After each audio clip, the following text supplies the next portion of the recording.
Hello, this is Yashaswini Razdan reporting for E-Times, and I'm here at SNUG India 2026 sitting next to Mr. Ravi Subramanian, who's the Chief Product Management Officer for Synopsys. Hi Ravi, it's great to have you here in India, and I can already see the enthusiasm.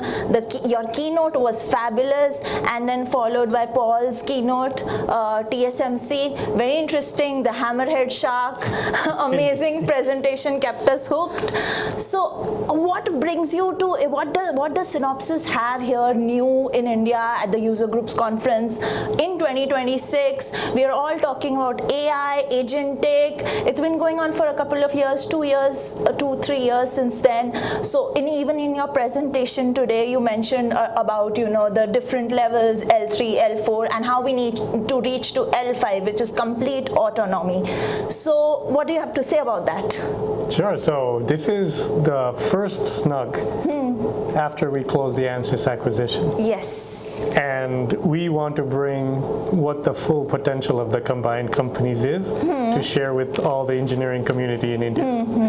So I would say the most important part we wanted to share was the first results of our joint development between Ansys and Synopsys, the joint solutions which didn't exist before when we were separate companies, but now can be created because we're together. And the feedback from customers about what they're able to do really opens up the world of co-design in a way that hasn't happened before. And that's exciting for engineers all over the world. India has a large number of engineers who are working on the most advanced chips, and they will benefit significantly from that. And we think the outcome of that is something, one, to be informed, second, to be excited. And today, during the course of the technical tracks at SNUG, people will learn about exactly what the power of those joint solutions are. So that's number one. Number two is, as you said, the AI journey has been going on. Even we are through different stages of the Gartner technology hype cycle in AI. And agentic is now very rapidly, in the last 12 to 18 months, become the next wave on the multi-wave Gartner technology hype cycle for AI. So what we see as delivering engineering solutions is we have to deliver the productivity of these solutions.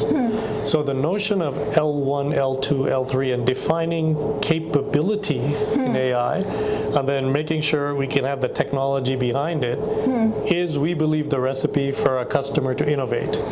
So define the level, define the innovation that gives the capability to do that, and then you can actually realize innovation. So most of EDA has been the A, automation, right? So automating established and existing workflows. Yes. The next is, are there things you can do where agents are running parts of the workflow? And then, based on the results, can you actually look at how the workflow is being executed and agents talking to each other to look at, oh, this can be done differently, to ultimately have completely new workflows, which may not have existed 5 years ago, but allow you to achieve power performance area or allow you to achieve verification coverage in a way that wasn't done before. Because now, an engineer can come to work as a verification engineer, and he can have 500 verification agents that he may use on a project. Yes. And really think about verification in a very different way, or manufacturing in a very different way. So that's the vision. We are all EDA companies on a journey there. And we're all now at the cusp of, okay, L4 on what capabilities are there. But customers we see are experimenting. Customers are building their own agents. Customers want their agents to work with our agents. Customers want a platform in which that can easily happen. And over time, with autonomy, customers want to know, how will autonomy happen? How will orchestration of agents happen? So it's a very, very rapidly iterating learning environment for both us and our customers. And the key question is, so what's the value? What's the productivity, right? And that's basically where today, having key proof points of what can agents deliver, what can be a quantified value, what is the cost of that? And customers are now really wrapping their hands around that, working with us on trying to quantify those well, because they also want to justify what they do in these areas. And there's an economic equation to everything, right? Today, we're in the early parts of creating that economic equation. Interesting choice of word where you said we are at a wave, no, multi-wave. Yeah. I'll come to that later, but since we are on the topic of verification, I want to understand why is verification the prime? Why are you talking so much about verification in the context of AI? Yes, so great question. If you look at the history of how models have been developed in AI, they were called large language models. And the population of data that was used to establish train develop a model was based on text, voice, or images. So the large language models are well suited to language. And if you look at verification, digital verification is a language-based description of the chip. So literally, it is ripe for AI because it is a language. Okay. Similarly, if you look at a schematic diagram of an analog circuit, it is an image. It is ripe for AI. Right? So that's why we focus on verification. So we think digital verification and analog are some of the most interesting near-term opportunities. The closer you get where you need the fidelity down to the angstrom level, that's going to be a longer stretch as more physics-based analysis, development of models, etc. will take on. But verification is important because it's language-based for digital verification. In fact, Synopsys created language-based design, and LLMs are language models. I want to understand, since we are talking about AI, working alongside AI, there's also this question which constantly arises, will engineers be replaced by AI? So can you address that once and for all? So it's interesting, this question comes up a lot. Yes. And in fact, we had an all-hands meeting at Bangalore where I talked about this. The context I really want all who think about this problem to think about is, it goes back to one of Paul's pictures. We talked about the agricultural revolution. We talked about the industrial revolution. Now we're talking about the AI revolution.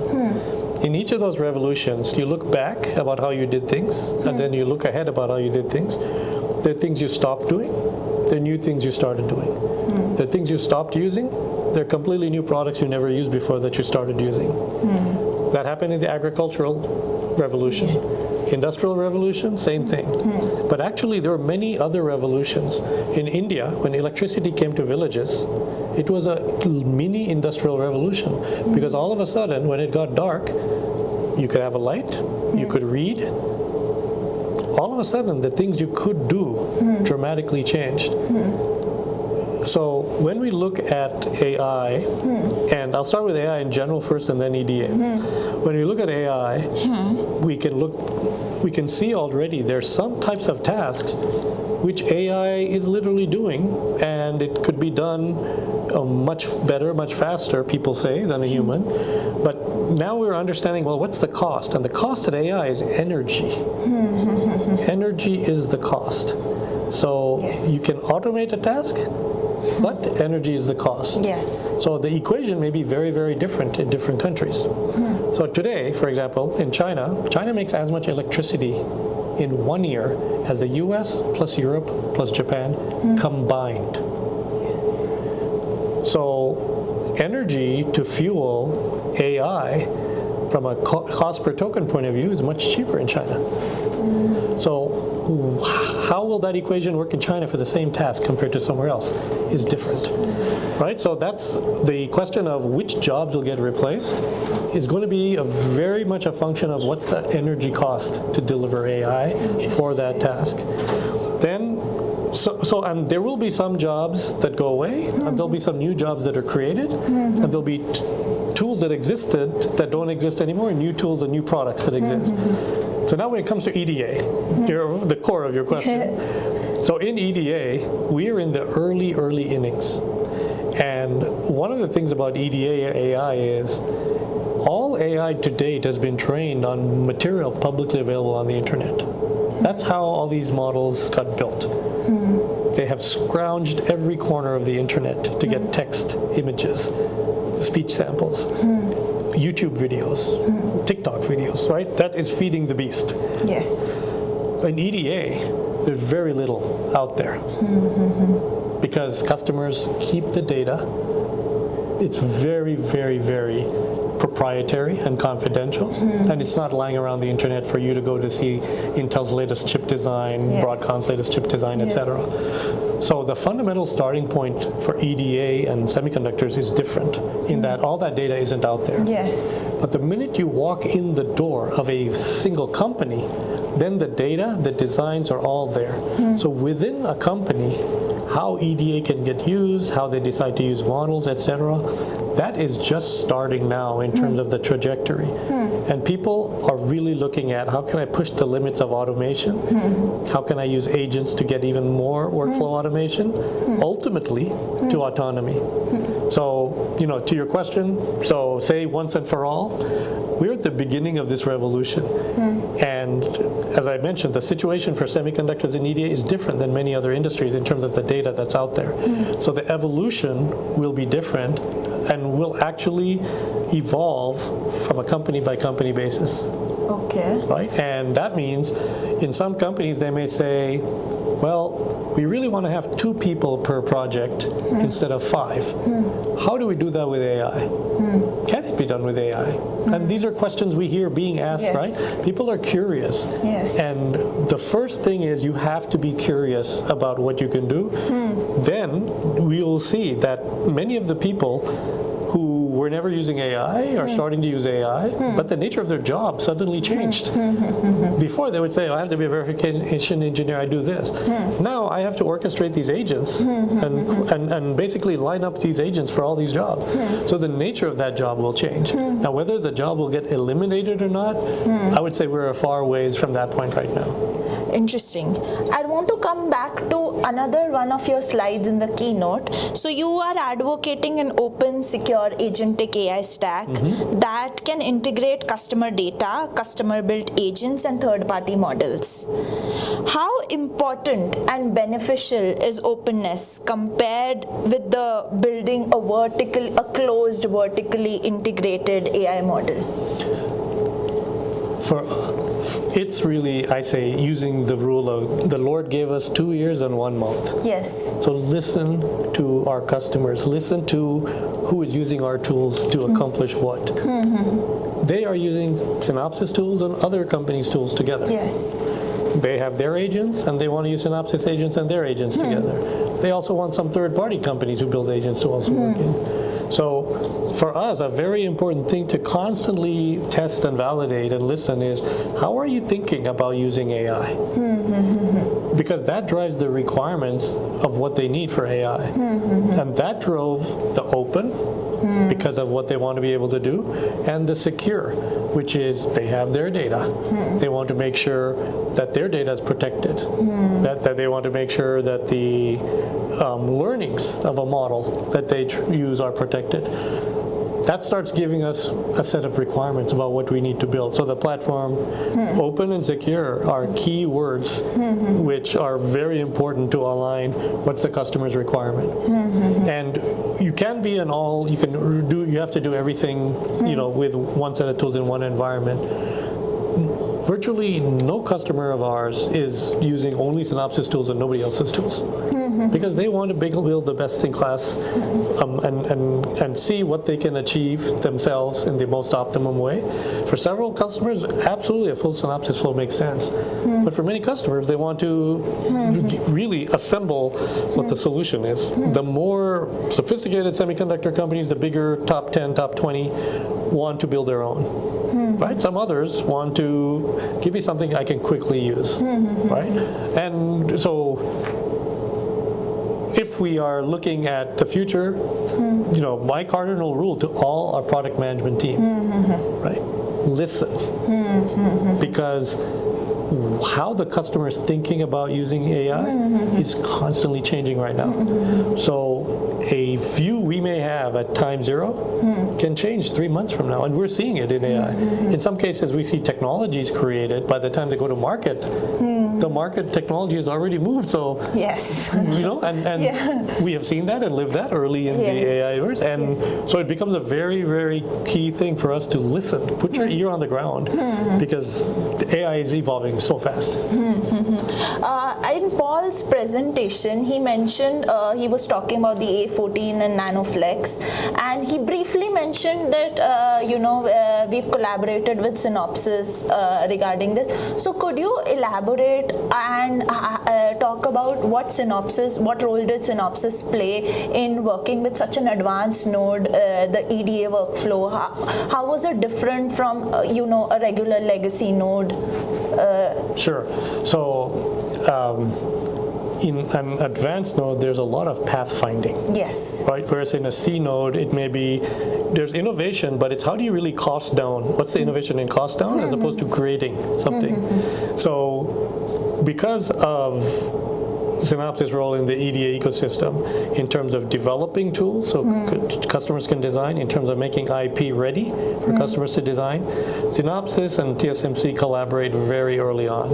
And TSMC does that because they want the EDA tools to be ready as soon as possible. That means at the earliest time as they start going from the physics to the models of the physics, we are right there with them.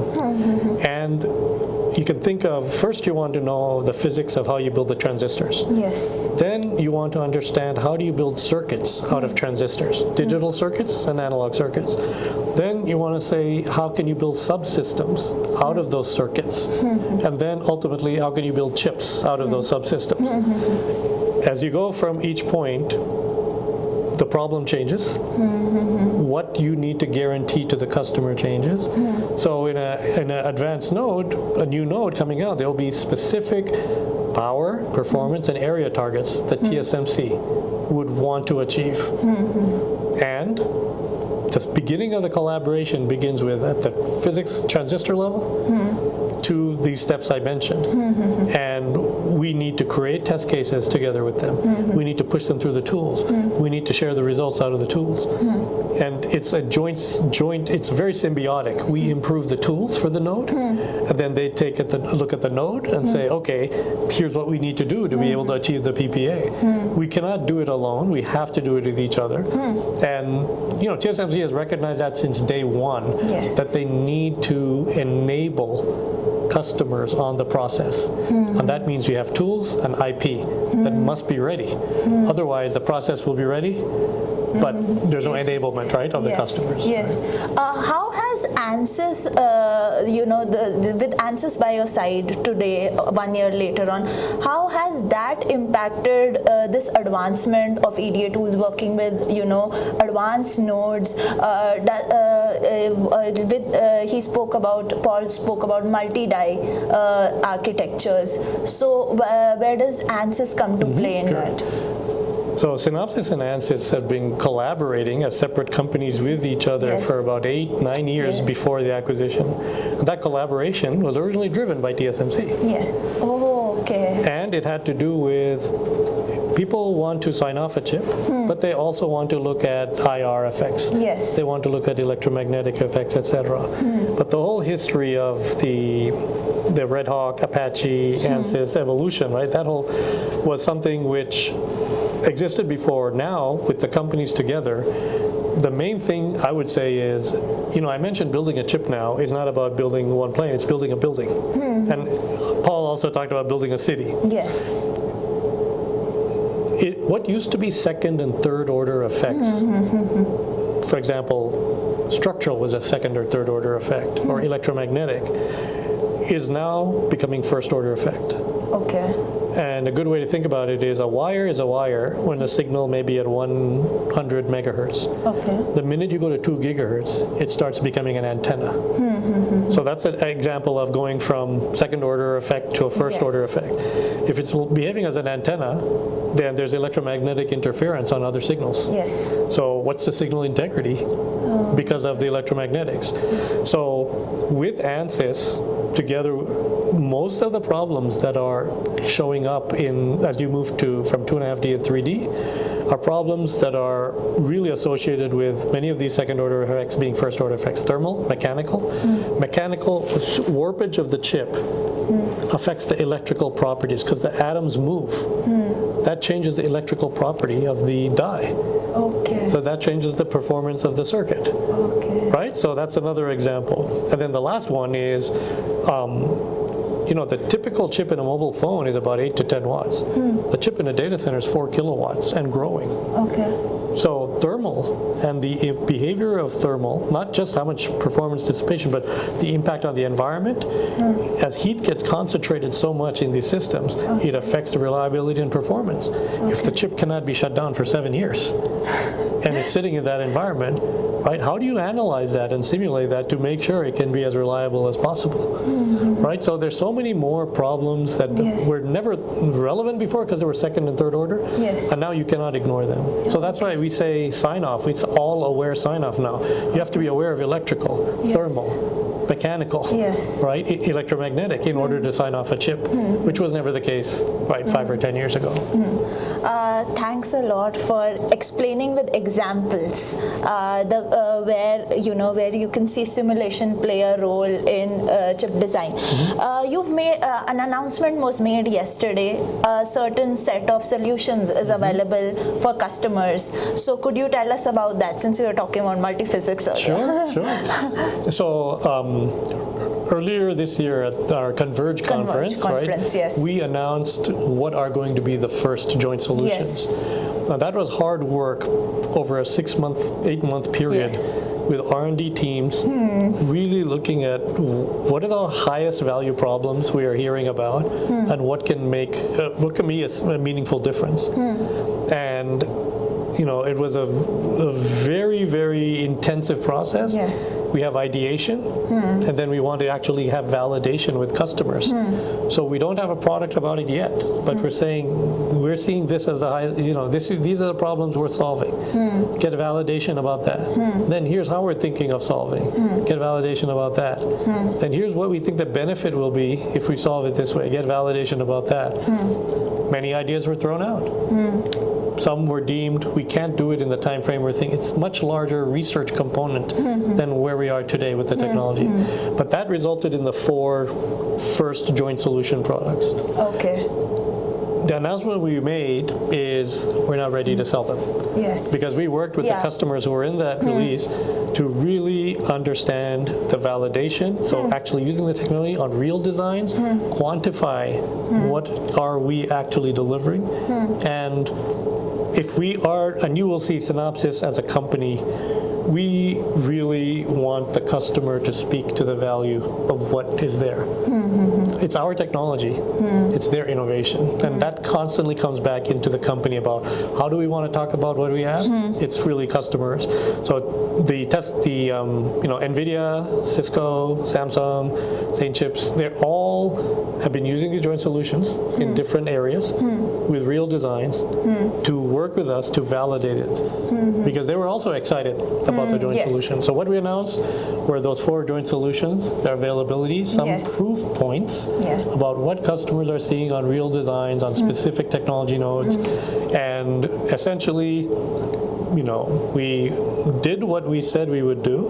Now we show, okay, the value that we said we would get is being demonstrated as used by the customers, not by us saying it. Right? You do have an entire press release for it, so I just want you to briefly tell our audience what benefit do these 4 solutions bring for chip designers? So, in one sentence, the benefit is, instead of being overly conservative by looking at each of these domains separately in your design process, you can dramatically reduce your design margin, over margin, because you jointly Yes. are analyzing, and that is going to give you a much greater efficiency in the time it takes to do your analysis. That's true of all the four. There was an example 5x times and 86% of design. So, and that's where that data has to come from customers. Yes. Right? It doesn't matter what Synopsys said, right? Yes. And so, but the one sentence is exactly what I said, which is, and customers see, if I do these two analyses together, I don't have to do this and build a margin because I don't know what the electromagnetic effects will be. Then I run the electromagnetic effects, I see it's okay, and then I say, okay, I'm done. But actually, if you did these together, you may be able to reduce the area, Yes. right? And that's something you wouldn't have seen if you did it separately. Yes. Final question. What is the most exciting thing about this new age of AI? We were talking about, 2 years back, we were talking about ChatGPT, LLMs, which we briefly covered. What's next? And what is Synopsys looking at? So, simply put, we talked about this multi-phase of AI. Multi-phase. There are going to be more phases of AI. 12 months ago, nobody talked about the energy cost of a token. Yes. Today, more and more people are talking about the energy cost of a token. Yes. We're going to develop ways to analyze. Tokenomics, exactly. Token maxing is now out of vogue, right? So we're going to develop more and more tools to understand the economics of AI in different industries, including EDA. I actually think that's one of the most exciting things because that will turbocharge the business of AI.